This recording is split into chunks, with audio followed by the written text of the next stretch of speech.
Hello बच्चों, कैसे हो आप सब। आई होप स्वस्थ होंगे, मस्त होंगे। आज का जो ये प्लान मैं लेकर के आया हूँ, ये खास तौर से 12th क्लास के जितने भी इंटरमीडिएट के बच्चे हैं उन सभी के लिए बहुत ही महत्वपूर्ण है।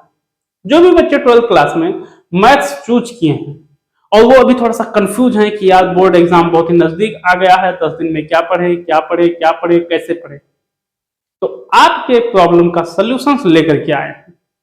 ये 10 दिन का जो शेड्यूल है, प्लान है, इसको अच्छे से देखिए, फॉलो करिए। डेफिनेटली आप 90 और 100 के बीच में रहेंगे। आपकी जो स्कोरिंग होगी वो 90 और 100 के बीच में होगी। बस थोड़ा सा पेशेंस जरूर रखना, क्योंकि हो सकता है समझाते समझाते वीडियो थोड़ी सी बड़ी हो जाए, बट पेशेंस जरूर रखना। इसमें मैं आपको बताऊंगा कि कौन सा टॉपिक इंपॉर्टेंट है, किस चैप्टर्स को ज्यादा पढ़ना है, किस चैप्टर्स को क्या कम पढ़ना है, मैथ्स को सॉल्व करते समय क्या गलती नहीं करना है। ये सभी मैं आपको इस वीडियो में बड़े ही डिटेल्स में बताऊंगा। तो कोई भी तकल्लुफ करते हुए आप बड़े इत्मीनान से इसको देखिए। चलिए बताते हैं। सबसे पहले आप जब डे वन शुरू करोगे उससे पहले, जब दशहरा आपका शुरू होगा, दशहरा शुरू होने से पहले अगर मैं बात करूं तो उसके कुछ रूल रेगुलेशन है। सबसे गोल्डन रूल क्या है, बड़े ध्यान से सुनना। ठीक है, मैं बताऊं सच में, बड़े ध्यान से सुनना कि गोल्डन रूल्स हैं क्या। तो गोल्डन रूल्स जो आपके हैं वो आपका है, NCERT examples plus exercise must है। आपका जो एनसीईआरटी एग्जांपल्स है, एनसीईआरटी एग्जांपल्स, ये हर एक बच्चे को, पहली बात तो एनसीईआरटी एक्सरसाइज, एनसीईआरटी एक्सरसाइज और एनसीईआरटी एग्जांपल्स ये एकदम क्लियर होना चाहिए। और हाँ, अगर सीबीएसई बोर्ड के भी बच्चे हो, जो सीबीएसई बोर्ड की तैयारी कर रहे हो, उनके लिए एनसीईआरटी एग्जाम्पल एक अलग से बुक आती है, तो एनसीईआरटी एग्जाम्पल्स भी कर लेना, ताकि उससे आपका एमसीक्यू क्लियर रहे। क्योंकि एनसीईआरटी एग्जाम्पल्स के जो एमसीक्यू होते हैं वो आईआईटी लेवल के होते हैं, थोड़ा ठीक ठाक होते हैं, अच्छे खासे होते हैं, और सीबीएसई में आते उसी टाइप के एमसीक्यू हैं। तो जो भी बच्चे अगर सीबीएसई बोर्ड के हैं तो वो एनसीईआरटी एग्जाम्पल्स, एग्जाम्पल मत समझना, एग्जाम्पल्स का एक बुक आता है, एनसीईआरटी एग्जाम्पल्स का एक बुक आता है, तो उस बुक को जरूर फॉलो करिए। एनसीईआरटी एग्जाम्पल्स एक बुक आता है, तो उसकी भी प्रिपरेशन अच्छी खासी कर ले, साथ साथ में एनसीईआरटी के एक्सरसाइज और एग्जाम्पल्स। और अगर आप मान्यवर यूपी बोर्ड के हैं तो आपके लिए एनसीईआरटी एग्जाम्पल्स और एनसीईआरटी टेक्स्ट बुक के एक्सरसाइज, ये दोनों मस्ट हैं। ये बात क्लियर। आगे देखो, फार्मूला रटना नहीं है मेरे प्रिय विद्यार्थी, आप लोगों को फार्मूला कतई नहीं रटना है। अगर आप लोग फार्मूला रटे ना तो हो नहीं पाएगा। जैसे अगर मैं आपसे कहूं कि मेरे को ये बताइए d power d upon d x x power n equal n x n minus one, ये है सिंपल। अभी मैं इसको थोड़ा सा चेंज करके आपको एक क्वेश्चन दे दूं, कह दूं कि जरा इसका बताइए आप e power x 1 upon x square, आप बताओ इसका इससे कोई ताल्लुकात है? हाँ बताइए बताइए। तो मैं इसलिए कह रहा हूं कि आप क्या करो, फार्मूला मत रखो, फार्मूला अप्लाई कैसे है क्वेश्चंस पर ये ध्यान दो। फार्मूला को कैसे हम क्वेश्चंस पर अप्लाई कर सकते हैं ये जरूर ध्यान दो, ठीक है। नेक्स्ट है रोज 3-4 घंटे तो भाई मैथ साल भी कर लो यार, कम से कम 3-4 घंटे तो मैथ साल भी कर लो, कम से कम मिनिमम, इससे कम नहीं। क्योंकि इससे कम करोगे तो फिर ये मत सोचना, इतने से ऊपर तो मत सोचना कि आपका इतना आ जाएगा। अगर आप इस समय, खासतौर से इस समय, क्योंकि आपका बोर्ड एग्जाम मतलब पेपर होने वाले, इस समय अगर आप 3-4 घंटे से कम कर रहे हो तो फिर सोच लो प्रीवियस ईयर के क्वेश्चंस पेपर, प्रीवियस ईयर के क्वेश्चंस पेपर से बहुत सारे क्वेश्चंस रिपीट होते हैं। और मैं बता दूं कि कौन कौन सा क्वेश्चंस आप कर लो किस किस साल का, कुछ मत करो, 2023, 24 और 25, ठीक है, 2025, मात्र ये 3 साल के जितने भी सेट हैं, 6-7 सेट आते हैं, मतलब 6-7 सेट का मतलब मान चलो 18 पेपर्स मान लो, ये 18 पेपर्स पूरे के पूरा सॉल्व कर डालो। मैं दावे के साथ कह रहा हूं, कुछ पढ़ा ना पढ़ोगे, ये 18 पेपर सॉल्व है ना, तो आपका 60 और 70 के बीच में आ जाएगा। अगर ये आपका सॉल्व है तो 60 और 70 के बीच में आपका परसेंटेज बन जाएगा। लेकिन इसके बाद में स्टेप्स पर मार्क्स मिलते हैं। बहुत सारे बच्चे गलती करते हैं, वो डायरेक्ट जो सॉल्विंग करते हैं ना, ये सबसे बड़ी गलती है उनकी। सबसे बड़ी गलती है कि जो डायरेक्ट सॉल्विंग करते हो आप लोग, ये समझ लीजिए कि आप लोगों के मार्क्स कटते हैं। अरे भाई जो दिखता है वही बिकता है, अच्छे से लिखा करो ना। आपको ये वहां नहीं दिखाना है कि मैं बहुत ज्ञानी हूं, मेरे को बहुत आता है, ये उनको पता है कि आप बहुत ज्ञानी हो, ये बात वो जानते हैं। आपको एग्जामिनर को ये दिखाना है कि आप कितने बड़े ज्ञानी हो, step by step, step by step. साथ साथ में स्टेटमेंट लिखना। अब आप बोलोगे कि गुरुजी मैथ में स्टेटमेंट, मैथ में स्टेटमेंट होता है, ठीक है, अच्छा खासा गिवन दैट, फिर इसको क्यों चूज किया गया, इस इक्वेशन को क्यों ट्रांसफर किया गया, ये सब स्टेप बाय स्टेप लिखते हैं।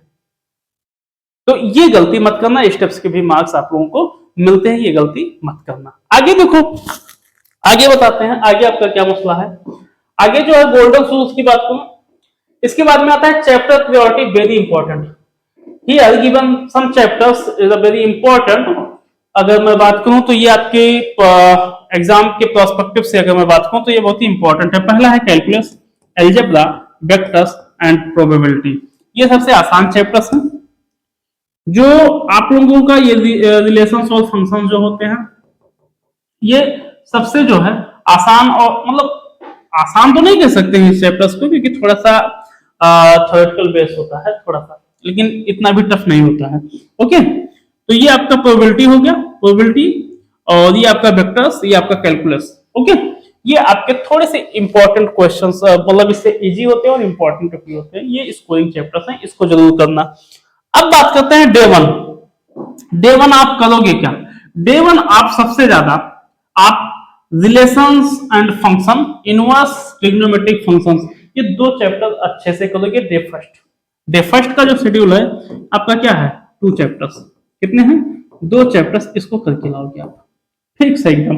और इसके जितने फार्मूले हैं ना, इसके जितने भी फार्मूले हैं और इसके जितने डिफिनेशंस हैं, क्योंकि इसमें डिफिनेशंस और एग्जांपल सबसे ज्यादा हैं, इसके जितने भी डिफिनेशंस और जितने भी फार्मूले हैं सभी, इसके 1 1 2 1 2 सब एकदम अच्छे से रटा होना चाहिए, एकदम कोई डाउट नहीं होना चाहिए। इतना बात ध्यान देना कि इसमें 1 1 फंक्शंस कौन सा है, आन टू कौन सा है, ठीक है, ये सब अच्छे से एकदम पता होना चाहिए। आपका इनवर्स ट्रिग्नोमेट्रिक फंक्शंस के फार्मूले, हर फार्मूले रटे होने चाहिए एकदम, मतलब रटना मत भाई, रटने का मतलब ये है कि फार्मूले ऐसे याद हो ना, जैसे लोगों को गाली नहीं याद होता है, दोस्त को देखे नहीं कि गाली तुरंत निकल गई, या जैसे मंदिर देखे नहीं कि ऐसे हाथ उठ जाता है कि माता जी, वो ऐसे ऐसे याद रखो फार्मूले, बिना वजह के, जिसको कहते हैं ना कि बिना वजह के बोल देना, उस तरीके का फार्मूला याद हो कि क्वेश्चन देखते ही ना तुरंत के तुरंत आपको फार्मूला याद आ जाए। इस तरीके से फार्मूला याद करो, मतलब हर फार्मूले पे कम से कम 10-10 क्वेश्चन, 20-20 क्वेश्चन डेली कर डालो।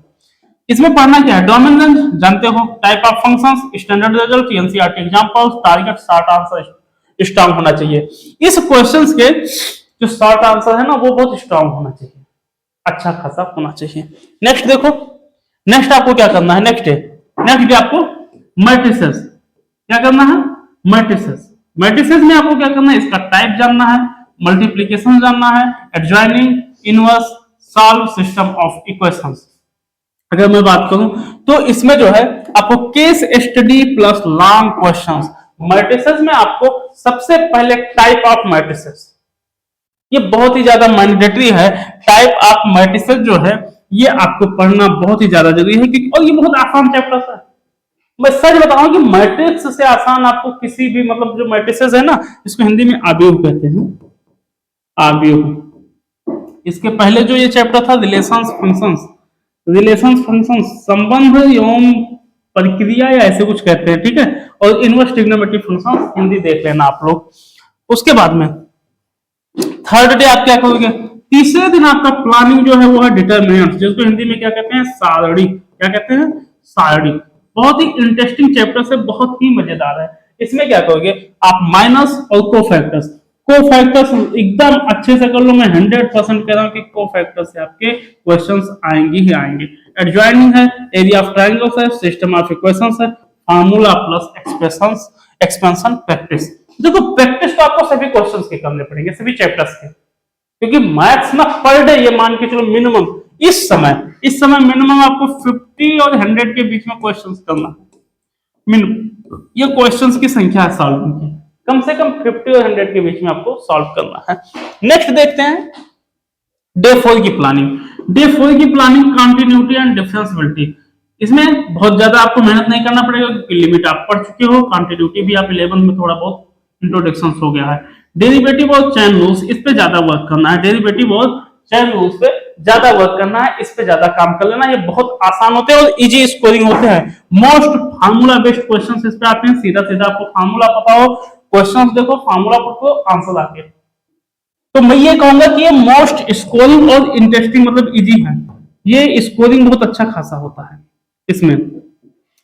तो ये कंटिन्यूटी और डिफरेंशियबिलिटी है, इसका हिंदी सतत होता है और इसका डिफरेंशियबिलिटी का अवकलन होता है, तो अवकलन या अवकलज होता है, ठीक है। तो ये आपका जो है लिमिट है, कंटिन्यूटी है, डिफरेंस डेरिवेटिव और चेन रूल्स है। नेक्स्ट देखो, नेक्स्ट आपका है एप्लीकेशंस ऑफ डेरिवेटिव, ठीक है, मतलब अवकलज के अनुप्रयोग। अवकलज के अनुप्रयोग की बात करूं, एक बार हिंदी जरूर चेक कर लेना आप लोग। अवकलज या अवकलन कहते हैं, अवकलज के अनुप्रयोग। तो ये आपका होता है, इसमें increasing decreasing, tangent normal, maximum minima. Maximum minima का मैं लिख के दे रहा हूं, ले जाओ। आपका 3 और 5 मार्क्स, 3 और 5 मार्क्स एकदम फिक्स है, ये बात ध्यान दो। 3 और 5 मार्क्स आपका एकदम फिक्स है, वो कुछ भी कर दो आप, वो आएंगे ही आएंगे। ग्राफ और वर्ड प्रॉब्लम, इससे सबसे ज्यादा जो इश्यू होता है आप लोगों का टेंजेंट और नॉर्मल निकालने में, वो क्या कहते हैं, थ्योरेटिकल पोर्शंस। अगर थ्योरेटिकल टाइप का कोई भी क्वेश्चन दे दिया गया, अगर आपके सीबीएसई बोर्ड में तो केस स्टडी दे दिया गया, घूमो। यूपी बोर्ड का अगर दे दिया गया केस मतलब उसमें थ्योरेटिकल बेस में, तो भी परेशान हो जाओगे।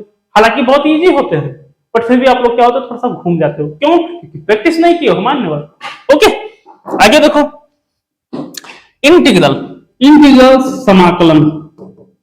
ये इतना आसान चैप्टर है, पता नहीं क्यों सब बच्चों को बड़ा टफ लगता है। इंटीग्रल बहुत ही आसान होता है ये टॉपिक।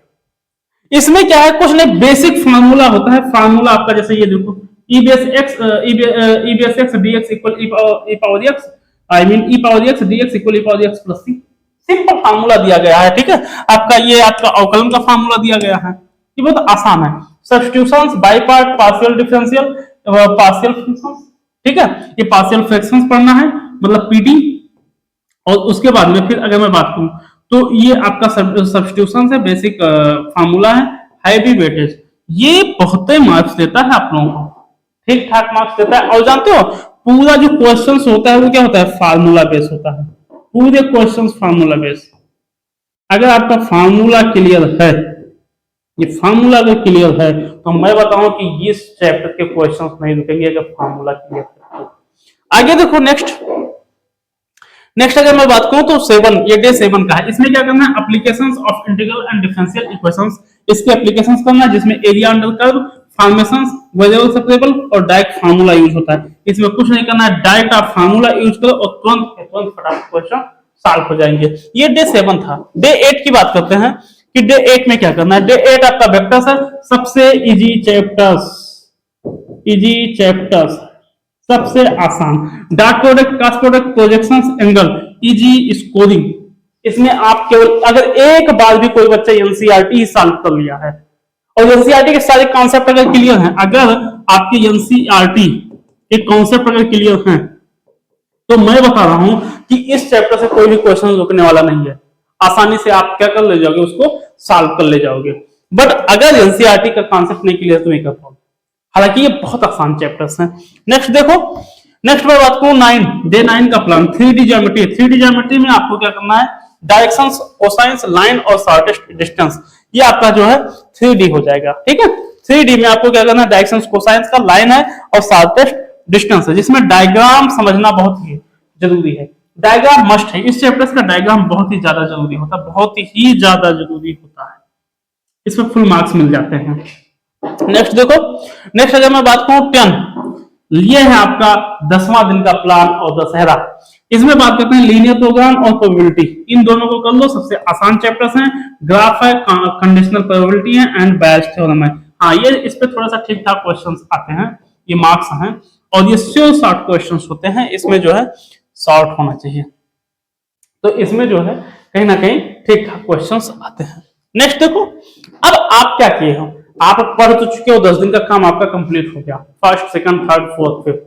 आफ्टर अगर 10th डे के बाद में, आपके 10 दिन के बाद में आपके पास टाइम बचता है, तो करोगे क्या?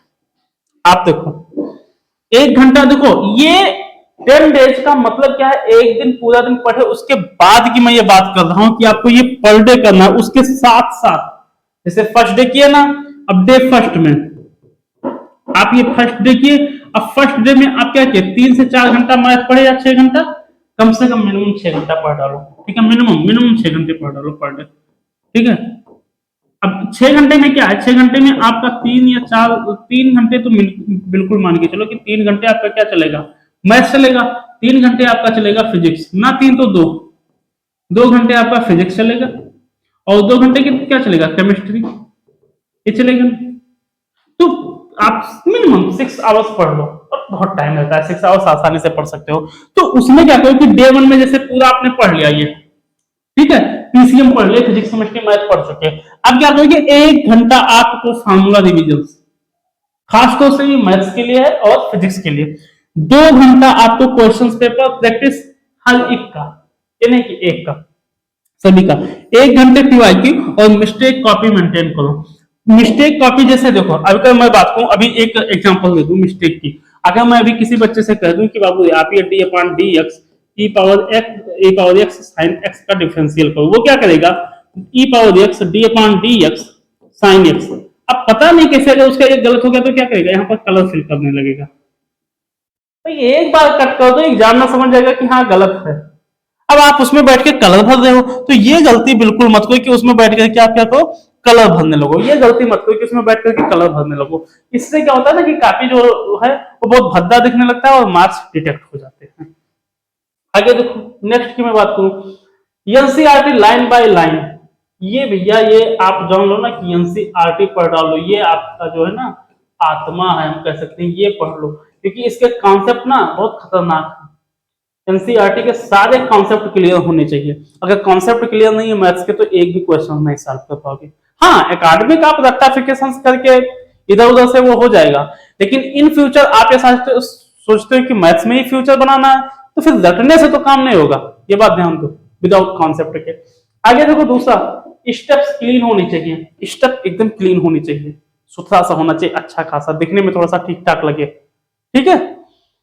रफ वर्क सिस्टमेटिक, ओ भाई रफ वर्क कर रहे हो आप, ऐसा लग रहा है जैसे गार्बेज बॉक्स बना दे रहे हो, उसी में क्वेश्चन सेकंड का भी कर लिया, क्वेश्चन फर्स्ट का भी कर लिया, क्वेश्चन 10 का भी उसी में कर लिया, मतलब इतू ऐसा कैलकुलेशन मत करो, ठीक है, ऐसा कैलकुलेशन मत करो। रफ रफ लगे, ये ना लगे कि वो गार्बेज बॉक्स है, ठीक, तो ये गलती मत करना।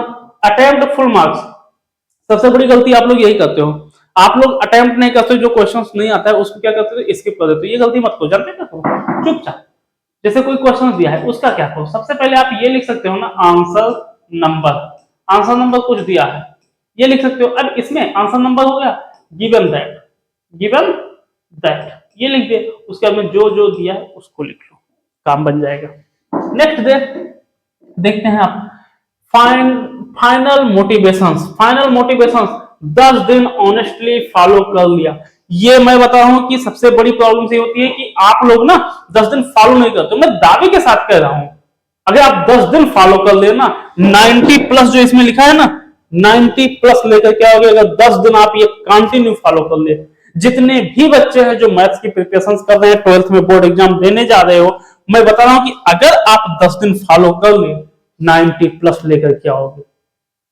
अब क्या होगा, कुछ बच्चे आज वीडियो देख लेंगे, फिर कहेंगे नहीं अब तो करना ही करना है, आज वो 2-3 घंटे बैठ के पढ़ लेंगे, फिर दूसरे दिन से भूल जाएंगे। 10 दिन रेगुलर, अगर आप 10 दिन 6 घंटे, जिसमें पीसीएम फिजिक्स केमिस्ट्री मैथ तीनों है, अगर उसमें आप 6 घंटे मिनिमम दे दिए, मैं कह रहा हूं 90 से कम नहीं आएगा, दावे के साथ कह रहा हूं।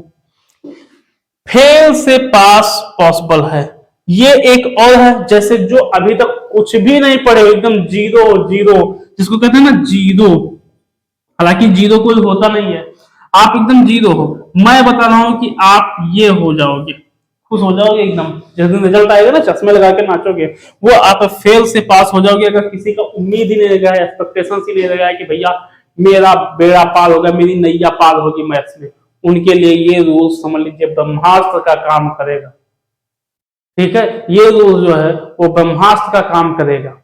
इसके इसको फॉलो करने से आपका क्या होगा कि अच्छा खासा मार्क्स आ जाएगा। एवरेज से टॉपर पॉसिबल है। जैसे जो बच्चों का ठीक ठाक मतलब है, ज्यादा नहीं लेकिन उनका ठीक ठाक है, वो क्या होंगे, एवरेज से टॉपर बन जाएंगे। कितना ध्यान दो, ठीक है, ये आपका एवरेज से टॉपर बन सकते हो अगर आप इसको फॉलो कर लिए। तो मेरे प्यारे बच्चे विद्यार्थियों, आप इसको जरूर फॉलो करना। इसके बाद में अगर आपको थोड़ा सा भी बहुत प्रॉब्लम्स आता है, ठीक है, थोड़ा सा भी बहुत, अगर कहीं थोड़ा भी बहुत प्रॉब्लम आपको आ रहा है, समझने में कोई दिक्कत आ रही है, तो आपके लिए बोर्ड एग्जाम तक, जब तक आपका बोर्ड एग्जाम हो रहा है, यथेष्ट का दरवाजा ओपन है, फ्री। आपको कोई भी डाउट हो रहा है, या आपको पीवाईक्यू नहीं मिल रहा है, या आपको किसी भी सॉल्विंग में इशू हो रहा है, कोई भी ऐसा डाउट हो रहा है, तो जब तक आपका बोर्ड एग्जाम है, विदाउट एनी चार्ज आपको फ्री सलाह दिया जाएगा। आप कभी भी यथेष्ट आ सकते हैं, या यथेष्ट का जो मोबाइल नंबर है उस पर मैसेज कर सकते हो आप लोग। आई होप आप लोगों को अच्छा लगा होगा। मिलते हैं अगले वीडियो में, तब तक के लिए धन्यवाद।